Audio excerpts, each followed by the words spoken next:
I was taking a group of people falconing up in Goshen, New York, up in the Hudson Valley. And I was supposed to meet them there at like maybe 8 or 9. I was driving up maybe, really early, like 7. And that woman in a van in front of me hit a bear and killed it, a young bear. So I pulled over and I picked up the bear and put him in the back of my van because I was going to skin the bear.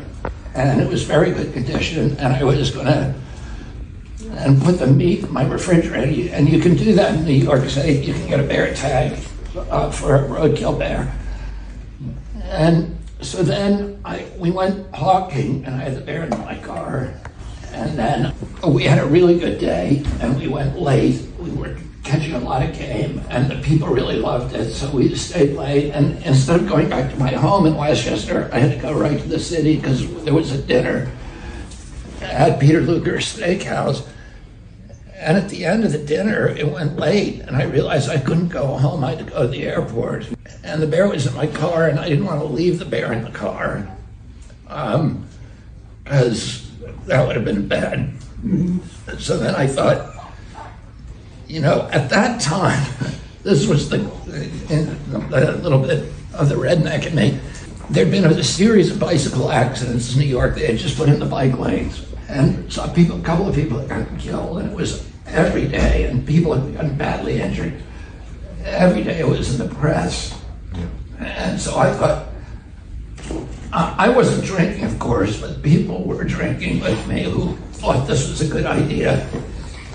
And I said, I had an old bike in my car that somebody had asked me to get rid of it. I said, let's go put the bear in Central Park and we'll make it look like he got hit by a bike. It'll be funny for people. So everybody thought that's a great idea. So we went and did that, and we thought it would be amusing for whoever found it or something.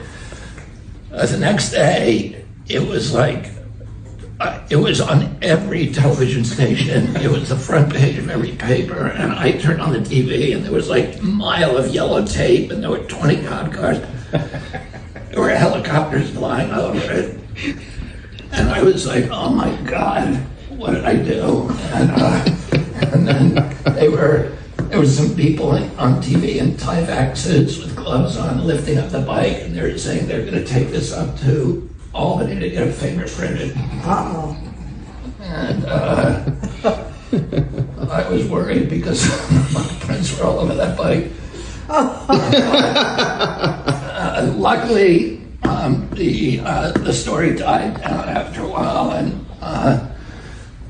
it stayed dead for a decade. And the New Yorker somehow found out about it, and they're going to do a big article on me, and that's one of the articles. So they asked me, the fact checker said, it's going to be a bad story. Right? I think it's a great story.